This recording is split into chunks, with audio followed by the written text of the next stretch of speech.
Viewers, आप सबका स्वागत है फिनिक्स भी लीगल चैनल में। तो आज का जो जजमेंट है ये बात करता है इंजंक्शन को लेकर, स्टे को लेकर। क्यों स्टे नहीं मिला इस केस में, बहुत अच्छा रीजन है।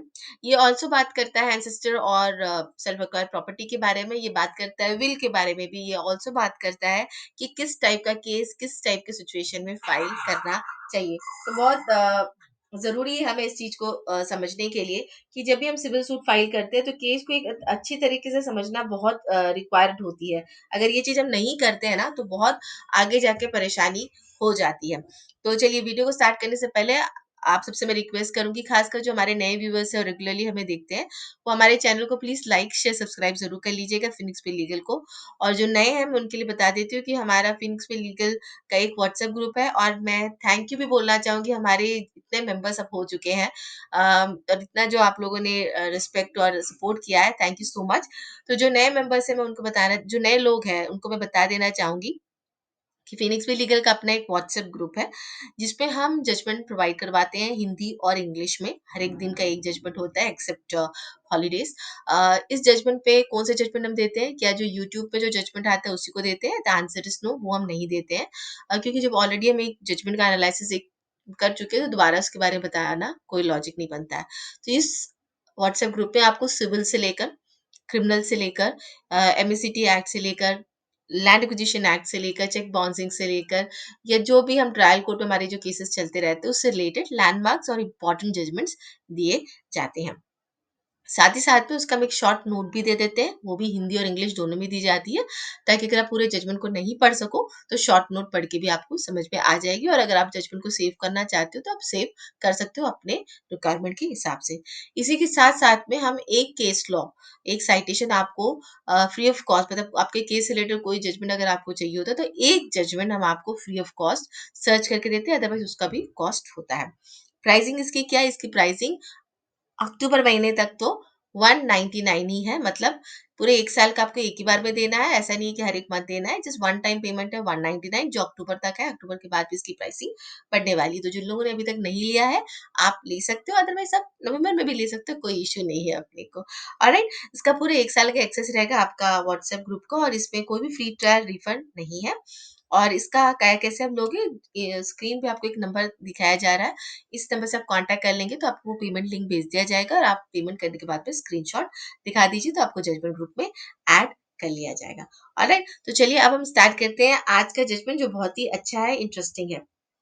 तो केस का नाम है S Sanatana Lakshmi and others versus D Rajmal.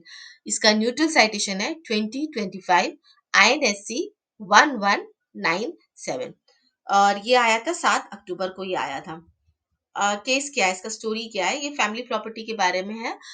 जो डिस्प्यूट जो हुआ था उसमें 1.74% एकर्स ऑफ ड्राई लैंड है, उसके बारे में बात होता है, जो ओरिजिनली रंगास्वामी नायडू जो फादर ऑफ द पार्टीज थे वो ओन करते थे। तो राजामल जो होती है वो क्लेम करती है कि उसके फादर ने एक विल बनाया था 30 तारीख नौवां महीना 1985 को, गिविंग हर उसको आधा शेयर इस प्रॉपर्टी में देने के लिए। बाकी का आधा शेयर जो है वो गोविंद राजन को दे रहे हैं। अब डिस्प्यूट जब स्टार्ट होता है कि वो बोलती है उसका जो भाई है मुन्नू स्वामी जिसका डेथ हो गया है, वो खाली उसके यहाँ पे एज ए टेनेंट वो रहता था उस प्रॉपर्टी पे। लेकिन जो मतलब केस चलते वक्त मुन्नी स्वामी का डेथ हुआ था, जो मुन्नी स्वामी जब केस चल रहा था तब बोला कि नहीं मैं तो को ओनर हूँ और कोई टेनेंट नहीं हूँ इसमें, और ये जो प्रॉपर्टी है ये हमारे पिताजी ने ऑलरेडी हम लोग के बीच में ये डिवाइड की जा चुकी है। इसके बाद क्या होता है, जो राजामल जो होती है वो एक सूट फाइल कर देती है, किसका? इंजंक्शन का। सिर्फ वो स्टे का सूट फाइल करती है, परमानेंट इंजंक्शन का फाइल करती है। वो रिकवरी ऑफ पोसेशन या टाइटल का जो होता है वो नहीं फाइल करती। This is a very important element of this case.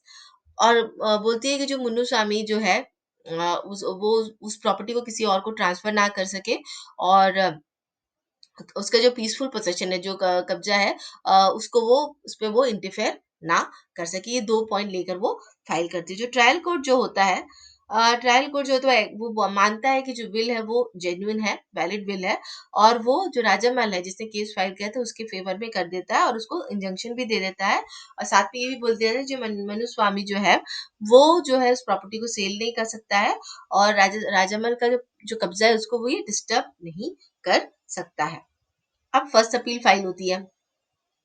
तो जो फर्स्ट अपीलेट कोर्ट जो होता है वो ट्रायल कोर्ट के जो डिसीजन होता है उसे एग्री नहीं करता है। सबसे पहला क्वेश्चन निकल के यहाँ पे आता है कि ये एक एंसेस्टर प्रॉपर्टी है। इसका सीधा सीधा मतलब है कि अगर एक एंसेस्टर प्रॉपर्टी है तो क्या फादर उस चीज का विल कर सकता है? ये सारा पहला क्वेश्चन था। दूसरा ये था, दूसरी चीज में ये होता है कि जो अपीलेट कोर्ट होता है वो रिवर्स कर देता है और राजामल जो केस जो जीती होती वो हार जाती, यही ग्राउंड पे कि ये एंसेस्टर प्रॉपर्टी है तो इसका विल नहीं हो सकता। जब विल नहीं हो सकता तो इसका कोई उस पर राइट नहीं रहता। मैटर आता है सेकेंड अपील अपना हाई कोर्ट पे आता है। हाई कोर्ट क्या करता है, जो ट्रायल कोर्ट का जो ऑर्डर था उसको ये करता है रिस्टोर कर देता है। ओनरशिप का जो और जो वैलिडिटी जो रहता है विल का उसको वो इंटैक्ट कर देता है। और ये भी बोल देते हैं कि जो प्रॉपर्टी है वो जिसके पिताजी का एब्सोल्यूट प्रॉपर्टी है, एंसेस्टर प्रॉपर्टी नहीं है, एब्सोल्यूट प्रॉपर्टी है, इसीलिए वो विल कर सकते थे। और द मोमेंट जब हाई कोर्ट ने ये डिसीजन लिया तो ऑब्वियसली जो राजामल का जो टाइटल और पोजीशन है वो रिकॉग्नाइज करते हैं और उनको इंजंक्शन जो परमानेंट इंजंक्शन जो चाहिए था वो दे देते हैं। अब मामला आता है अपना सुप्रीम कोर्ट पर और यहाँ पे पूरी केस बदल जाता है। तो सुप्रीम कोर्ट ने बहुत केयरफुली पूरे केस को अच्छे से पढ़ा, सारे पेपर्स को अच्छे से पढ़े। उसके बाद है सबसे पहला क्वेश्चन सुप्रीम कोर्ट ने यहाँ बात करी पोसेशन की। देखिए ये क्वेश्चन ना ट्रायल कोर्ट पे रेज हुआ था ना ही हाई कोर्ट में रेज हुआ था, लेकिन क्वेश्चन आया था कहाँ पे, फाइनल स्टेज सुप्रीम कोर्ट में। जो मुन्नू स्वामी था वो क्या बोल रहा था, मैं तो टेनेंट हूँ, मैं वहां पे रह रहा हूँ। उससे पहले मैं टेनेंट नहीं हूँ, मैं वहां पे रहता हूँ। टेनेंट की बात किसने की थी, राजामल ने की थी कि ये टेनेंट है, ये रह रहा है। तो यहाँ पे पोजीशन की बात तो कहीं ना कहीं हल्के से आई थी, राइट। लेकिन ट्रायल कोर्ट में ये बात इग्नोर हुई, ये बात इग्नोर हुई। फर्स्ट अपीलेट कोर्ट पे एकदम सेकेंड अपील में भी ये इग्नोर हुई, ये बात निकली सुप्रीम कोर्ट में। सुप्रीम कोर्ट ने कहा था प्लेंटिफ ने खुद से एडमिट करते हुए बोला है कि उसका भाई उस जगह के पोजीशन में था एज अ टेनेंट।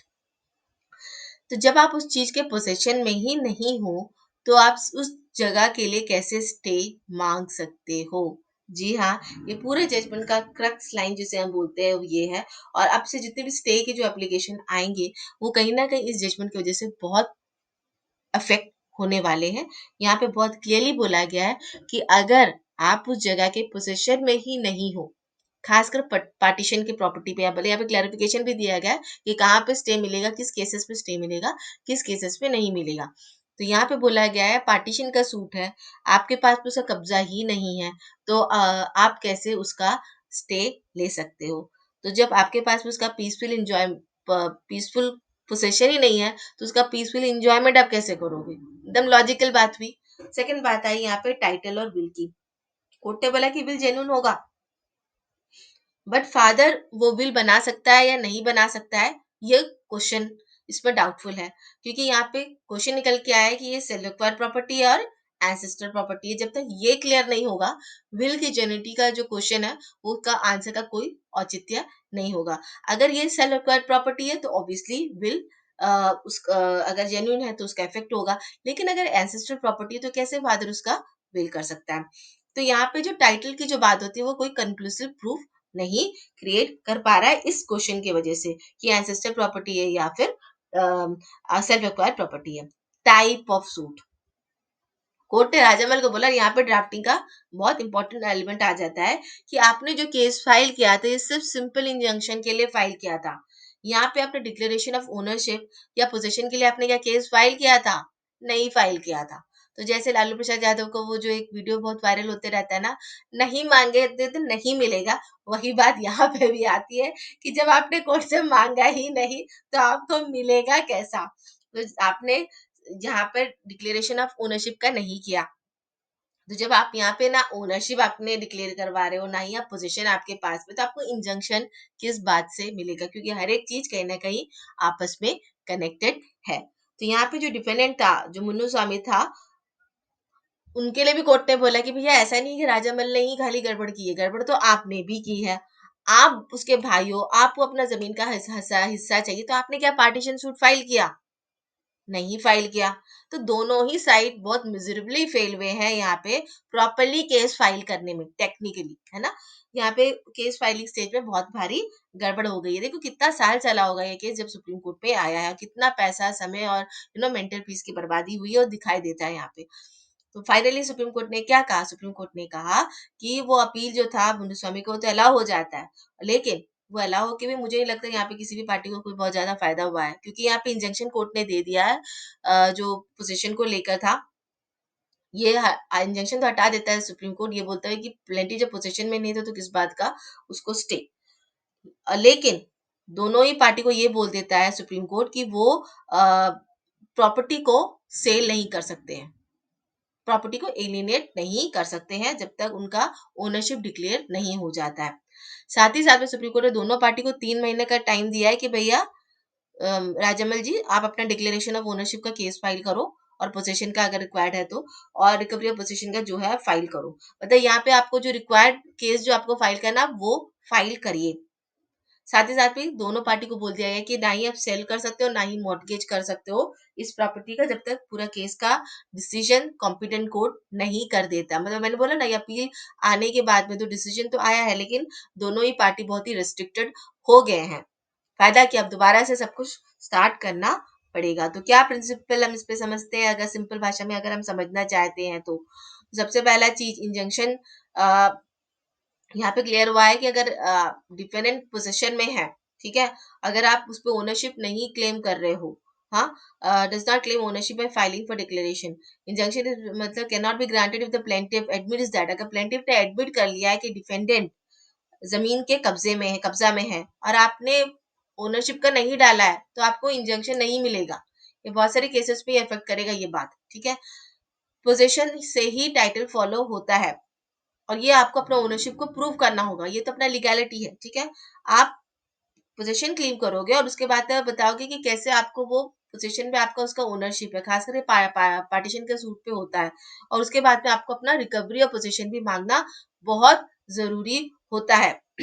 विल की यहाँ पे बात करी, अगर विल प्रूव भी हो जाता है, लेकिन अगर आपने अपना ओनरशिप प्रूव नहीं किया है तो उससे कोई फायदा आपको होने वाला नहीं है। Equity between family members court ने यहाँ पे अवॉइड किया फुल ओनरशिप का ये देने के लिए। उसने बोला कि आपको दोबारा से कोर्ट को अप्रोच करना पड़ेगा, क्योंकि सारे क्वेश्चन जो यहाँ पर आए हुए हैं वो कहीं ना कहीं उसके लिए ट्रायल की आवश्यकता है, इसीलिए सुप्रीम कोर्ट ने कहा वापस जाओ, अब सब चीज को आपको दोबारा से करना पड़ेगा, क्योंकि टाइटल हो, बिल की बात आ गई, एंसेस्टर प्रॉपर्टी की बात आ गई, मतलब बहुत सारे इश्यूज इसमें आ गया है, जिसके लिए एविडेंस होना बहुत जरूरी है। बिना उसकी गवाही का एक कंक्लूसिव प्रूफ पे कोर्ट नहीं आ सकता है। कोई भी डिसीजन पे अगर कोर्ट आता भी है तो वो गलत ही होगा, जस्टिस के अगेंस्ट में चला जाएगा। इसीलिए इस केस से हमें क्या सीखने को मिलता है, हमें यही सीखने को मिलता है कि आप बस किसी को मतलब ये बोले कि ये मेरे मेरे को परेशान ना करे इसके लिए आप परमानेंट इंजंक्शन लेते हो, वो सोल्यूशन नहीं है आपकी प्रॉब्लम का। आपको अपना टाइटल भी तो लेना है ना, आपको अपना ओनरशिप भी तो लेना है, उसमें आपको अपना पोजीशन भी तो लेना है। तो शॉर्टकट में मत जाइए, जो मुझे लगा इस पूरे जजमेंट को पढ़ने के बाद कि शॉर्टकट तरीका है कि ऐसा करूंगा तो इनडायरेक्टली ऐसा हो जाएगा, नहीं होता है, अधिकतर नहीं होता है। तो आई होप व्यूअर्स आपको आज का ये जजमेंट अच्छा लगे, अगर अच्छा लगा तो लाइक शेयर सब्सक्राइब जरूर कीजिएगा। Thank you so much for watching.